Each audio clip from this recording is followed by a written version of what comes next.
राम राम जनता माय बाप. आम्ही चाललोय टायगरला घेऊन डोंगराला.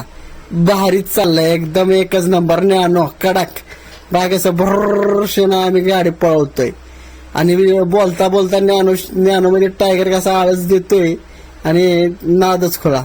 पोचलोय डोंगरालाच बघा. एकदम कडक मध्ये टायगर चढतोय. बघतोय डॉक्टर साहेब आमचे भेटले, देशमुख साहेब. टायगर सेल्फी देतोय आणि ओम नमः शिवाय नामाचा जप चाललाय बघा माझा कसा धूमधडाक्यात. देवदर्शन आणि नामस्मरण चाललंय. ओम नमः शिवाय, ओम नमः शिवाय. लगेच टायगर येते बाबा महाराज मठाजवळ आणि आम्ही टायगर पोट भरून पाणी पितो. कमळ भैरी बशी कमळ बघा, कमळ नादच खोळा. कमळ घेऊन आम्ही लगेच कमळ भैरी देवाला भैरवनाथाला आम्ही अर्पण करतोय. आता चरणावर ठेवणार बघा. एवढ्यात लगेच मस्तपैकी देवाचं देवदर्शन करून घ्या सगळ्यांनी. हे नादच खोळा. देवाचं दर्शन घ्यायला पण भाग्य लागतं. बघून घ्या, देवदर्शन घ्या. लगेच आम्ही चाललोय बघा घरी. टायगर आणि मी लगेच टायगर बसतोय गाडीत.